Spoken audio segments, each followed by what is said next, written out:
Howdy YouTube, are you a fan of Total War, Warhammer, and Vermintide and want more? Are you a D&D player itching to try a more visceral system? Are you a dwarf-maxing, grudge-pilled gigachad, aka the complete opposite of the cringe feral Wutelgi, who's unsatisfied with the lack of representation in gaming a creature of your barrel-like stature deserves? Well, Warhammer Fantasy Roleplay might just be the right choice for you. Now, there's so many editions and books, where's the right place to get started? As someone who's played in DM since 2nd edition, I'm going to recommend the 4th edition starter set. See, while 2nd edition's core book is also a great place to start, it doesn't have the same level of support as 4th edition's starter set.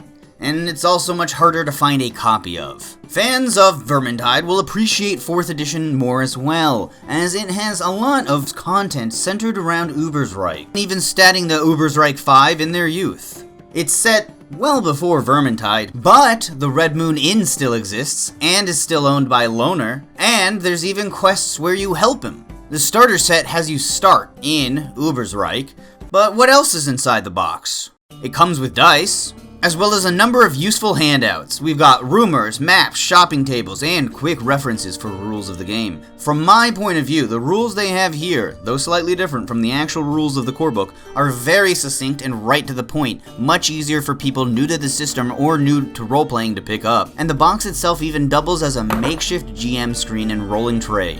There's also a little handout to help newcomers, be they coming from D&D, 40k, or elsewhere, understand and get acclimated to the themes, tones, and basic gist of the Warhammer Fantasy setting. Up next, we've got 6 pre-made character sheets, and I think this is where the starter box kinda really shines. On one side, you get cool character art, and on the other side is a brief overview of that character that gives the player an idea of whether they want to play as them or not. If they do, they're allowed to open the character sheet up, and that's where things get really fun. You have your standard sheet in the middle, and a brief blurb on the left explaining how to make sense of it all, but the right tab is what I'm most interested in. To aid in role-playing fun and replayability, they give each character a variety of choices for their personal motivation, their ties to the group, and any personal secrets they have. You can only choose one motivation, but you can have multiple group ties and secrets. In fact, the more secrets you start with, the more money you start with. For example, the Grim Dwarf Slayer, Gunnar, can have the secret that he's secretly very ticklish and loves being tickled, but that he will never admit to it. You can see how some of these can drastically shape and inform a player's roleplay. I've run the starter set for about a half dozen groups now, and the different choices players can take here can really keep things fresh, fun, and exciting, making this a timeless choice to pick up. Something you can run decades from now. The adventure itself, known as Making the Rounds, is pretty solid. But before I go into that, let me just say, if you're going to be a player, or if you just don't want any spoilers, skip to the timestamp here to avoid that sort of stuff. Okay, so, the story starts with the characters briefly enjoying a carnival in Ubersreik before a riot starts and bedlam ensues.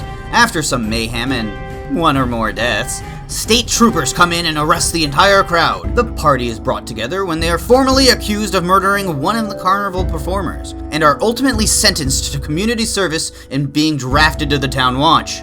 In the Town Watch, the players will have a variety of fun scenarios while working for the Watch, including murderous dwarves, but ultimately it's up to you how much you want to include as the DM.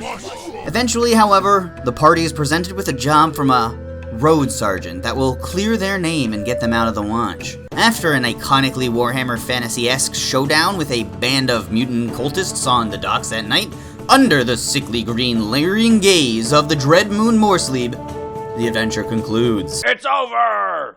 Now, I could see Making the Rounds taking as little as 4 hours or up to 12, but I think ultimately a good breathing area for it is around 6 to 8 hours. You could definitely run through it in one session if you kept things tight and don't run all the optional scenarios though. But all in all though, I feel as though Making the Rounds is a good starting adventure. Really great one actually. It introduces the players to the setting and tone very well, and finishes off in a satisfying enough way. The adventure book doesn't end after Making the Rounds is over though. There are 10 additional stories the book presents, along with stat blocks. that can either be fun little side quests or lengthened into proper adventures. Some of these are really interesting and seem really fun, and some of them are centered around particular pre-made characters, which is kinda nice as it helps your new players develop their characters more by giving them sessions focused on them. I really like that. Finally, at the back of the book, you have a table of NPC traits, which are modifiers that augment and enhance player abilities, like Painless, which allows them to ignore all critical wounds. There are also some example mutations, a reference for conditions, and finally, a second reference for crit wounds and test outcomes so that you can have a copy for yourself and one for your players. Assuming all goes well and your group wants to continue playing, there is another book in the box as well. The Guide to Ubersreik details 70 locations in short briefs, each with 2 solid plot hooks, leading to 140 potential quests. Some of these are really good, like the one where Ubersreik's equivalent of PETA asks the party to free a bunch of fighting animals from a pit fighting arena with zero forethought as to how a ton of mad fighting animals might react to being released all at once. This book is a must-have if you plan on running adventures in Ubersreik. It also gives you an overview of each dark god and some of their cults, as well as some plot hooks for each of them, of course. Looking at the box as a whole, $30 physical, $15 digital is an amazing value for such a great experience. Furthermore, if you don't mind going digital in the first place, I have the most incredible deal to tell you about.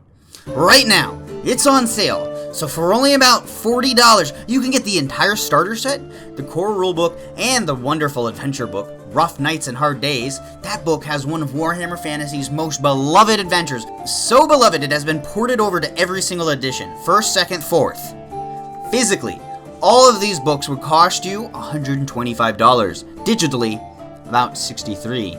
However, what really tilts this into being an insane deal is the fact that all of this is for Foundry, which is a very good virtual tabletop, which helps automate a lot of the mechanics and really speeds up the game, particularly combat. They have already attacked you, they are already targeting you. All you need to do to oppose is roll what you're using. Okay. Hit them, I know. I think it was Jenna. Okay, well. You have no fate left, Rip? No fortune. You use yeah, the reverse. Yeah, I probably would. Man, I should use the resolve or resilience, whatever. It's too late now. No, I mean, it's just a +10 crit. You should be fine. I was not fine. But back to Foundry. It's also extremely customizable and homebrew friendly. Plus, it's what my group has been using to do our Lustria campaign. Astounding failure. Oh okay. No! I thought he succeeded for sure. No. Oh, I'm gonna say the poison gets worse. Huh? You say? Lustria doesn't have the Foundry module yet. How is that possible? Exactly. That's just how customizable it is. Also, only the DM needs to buy the modules. If you're a player, you don't have to worry about buying or downloading anything. It's all there in the browser. It does require a bit of setup time, but hey, what virtual tabletop doesn't? Plus, being digital and integrated with Foundry means you don't have to worry about how to reuse all the pre-made character sheets if you're going to run it for multiple groups, which is something I've definitely run into. And that's not the only problem with getting the physical copy, actually. Other than it being totally out of stock, the physical copy is lacking in several different places, which I only noticed because several times throughout the adventures, the book notes that characters with specific lores are able to figure out specific things. However, not a single character in the physical starter box has a single lore skill on them. Indeed, there are many other skills missing as well as talents from the pre-generated character sheets.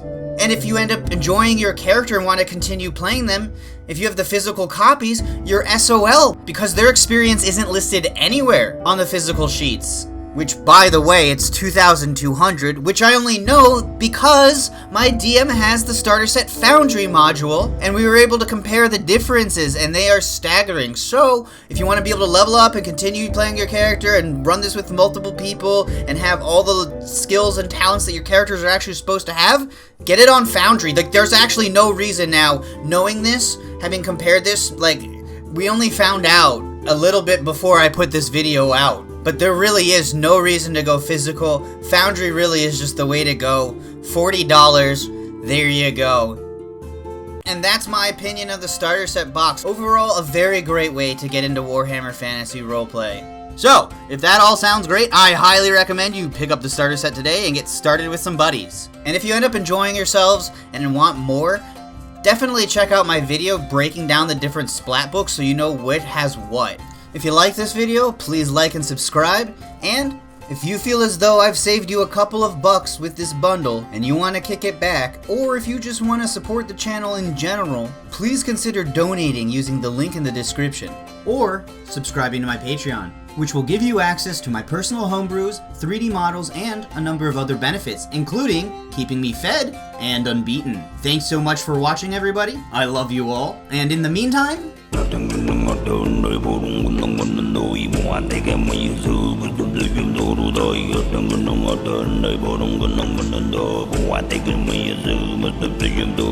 Hey!